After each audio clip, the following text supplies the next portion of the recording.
Serious, if you had taken your life 1 year ago, what beautiful things would you have had missed out on? My graduation and seeing my mom being proud of me. Edit. Thank you kind strangers for my very first awards. I really gotta tell my mom about this, haha. Congrats. Thank you. I actually thought about killing myself 2 years ago and my list of things is longer, but this is still the first one on my mind. Days like these make me so happy that I didn't pull the trigger and miss out on this, Ghostmain. This has been a pretty shit year, but not in a no hope for the future sense. Parents have been ill, work has sucked, and an ex who I'm still on friendly terms with had an awful family tragedy. I wouldn't have missed much. Yet. But I'd miss out on the better times to come. Pamplemousse. Gold. It sounds like there were a lot of people for you to support, and being able to do that is beautiful. Awful, but beautiful. Sergog. Thanks mate. That outlook is pretty great. The better times will come. Also, I actually enjoy your channel, yes, I'm legit subscribed, and you are pretty cute. You have a bunch to work with. Keep kicking ass man. I like your words. Good job showing them the value of their actions. I wish I had gold to give it you. Hey me too. This was by far the hardest year I've ever had, and I was absolutely crushed by it. Now I'm on my way back up and I'm actually recovering and becoming more who I'm supposed to be. Good on you for the great perspective. That's exactly how you create the better times to come. Sergog. Oh, this year wasn't anything like the nuclear shit show that was 2011. Fuck that year. I realized at the end of that year that the double fatality car accident I witnessed was only the fourth worst thing that happened to me that year. Thank you for this. My first thoughts in response to this question were negative. I can't believe my son's first roller coaster rides weren't my leading memories. I needed that smack back to reality.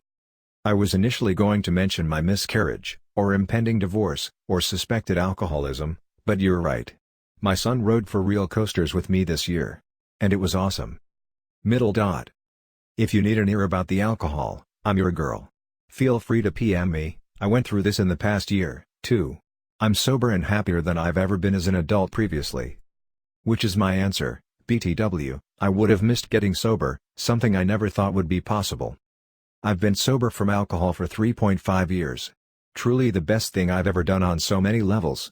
I wish I knew in my 20s what I know now, though I probably wouldn't have been ready to know/see/feel it then. Everything in its time.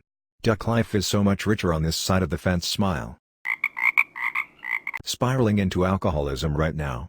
I'm 42 though, and have no kids, so no one is dependent upon me.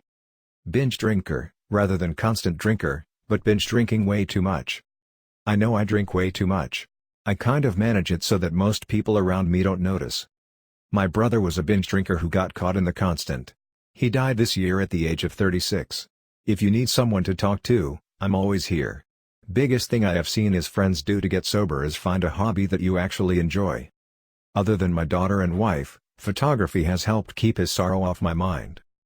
Get help, get a hobby, ask to talk when you need it. Happy post-Thanksgiving good stranger. My brother did, last June. And he missed out on Kingdom Hearts 3, the next entry in his favorite video game franchise that he waited for since 2006. I bought it and I played it on his behalf, but I suck at it. My brother was also a massive Toronto Raptors and basketball fan, and my mother and I watched the finals and had no idea what to feel when they won. That's the stuff that really gets you. The stuff you knew your loved one would have shit their pants with excitement on. My advice for anyone going through depression. You can always die later. But you can only live right now.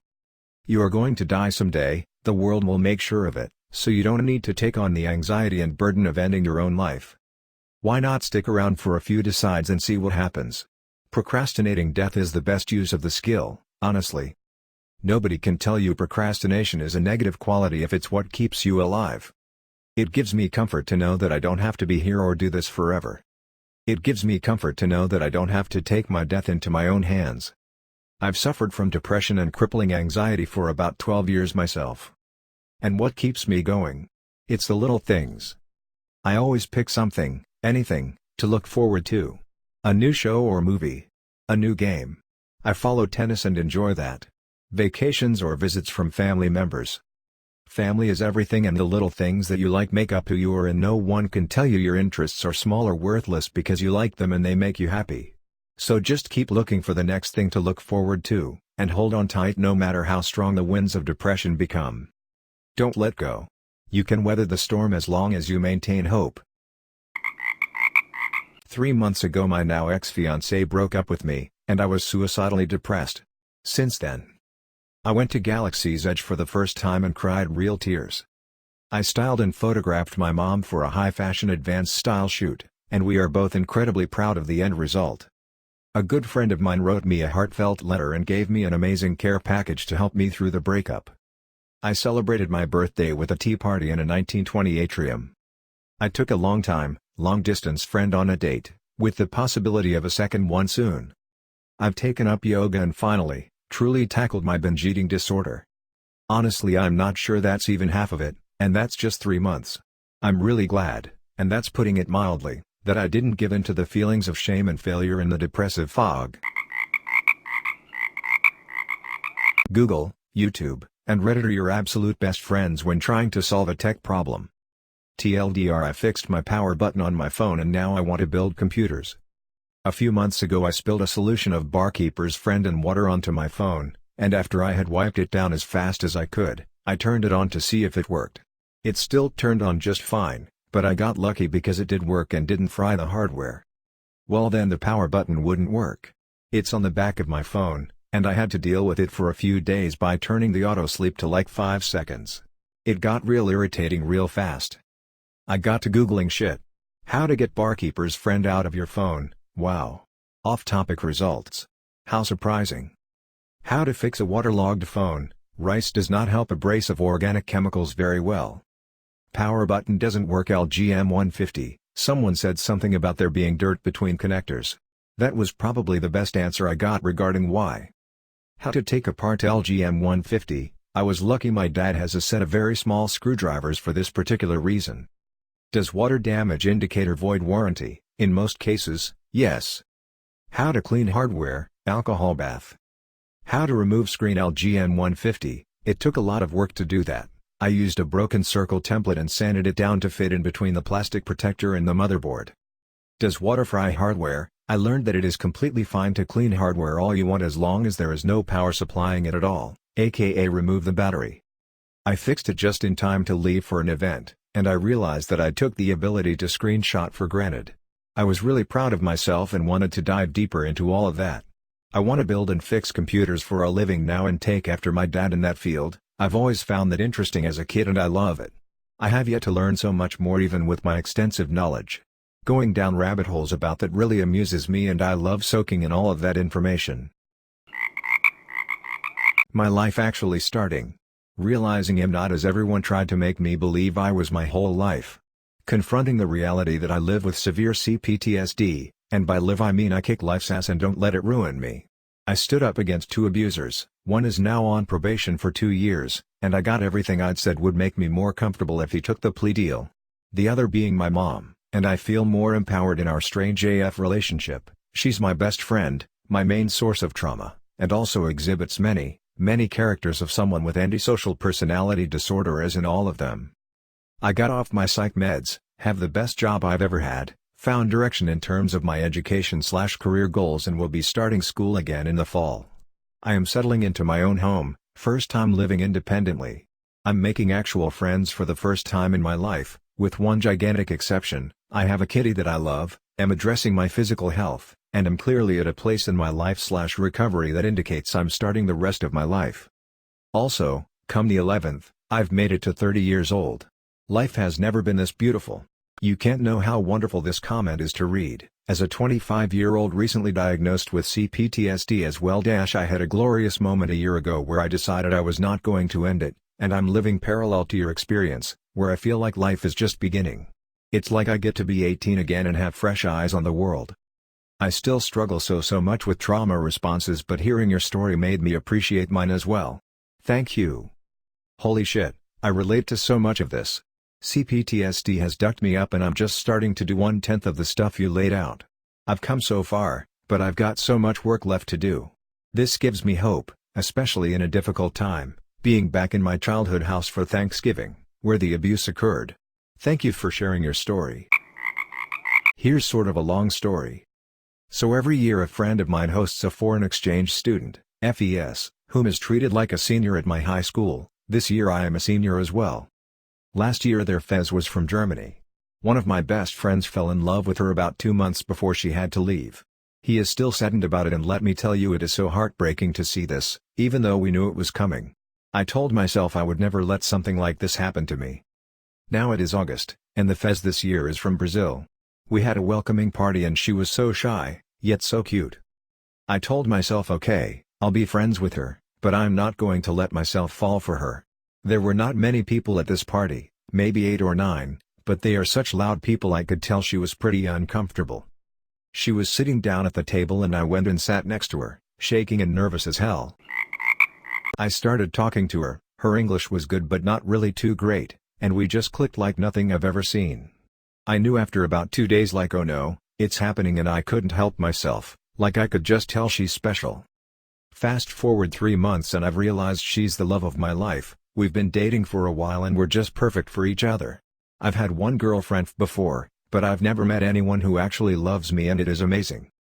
I'd probably say my favorite memory with her was when she kissed me for the first time. She initiated it, and it was the most genuine feeling I've ever felt in my entire life. I love this woman so much.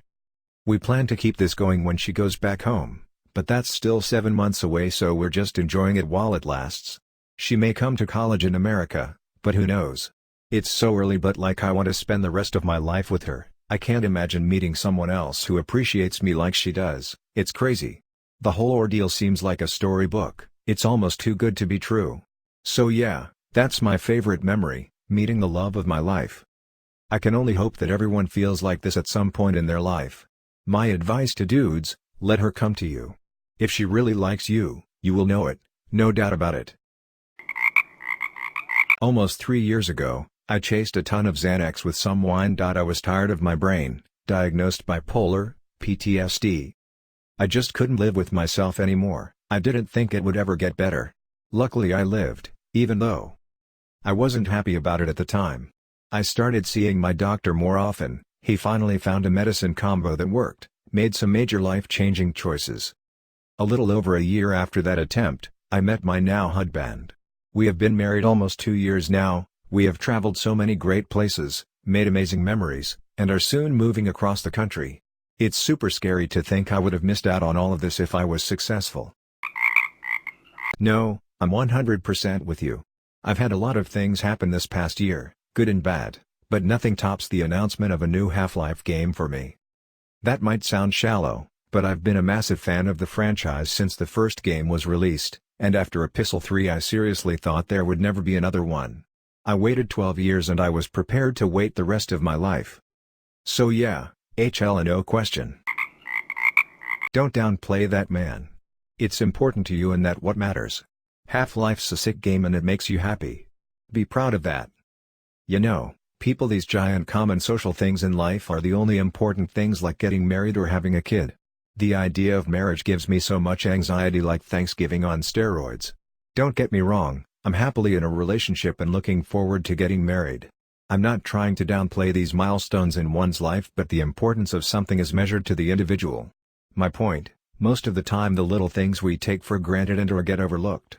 People should appreciate these things more. Thanks for posting this. Smile. Yo dude, I feel you. When I was 17 I was in a really terrible spot in my life. It was like one bad thing after the next kept happening to me anytime things started looking up. Because of the things I went through, all I did was play video games, smoke weed, drink, etc. It stayed this way for a long time. I honestly never thought I'd see 25. Things change in that amount of time though. I never wanted to work in a restaurant. Ever. I found myself in a tight spot at 20 years old though. Needed a job and said, fuck it, guess I'll take a kitchen job. I found a love for cooking that I never knew I had. I kept following that path no matter how shitty the hours and pay were. Eventually, at 24, I met a girl that moved here.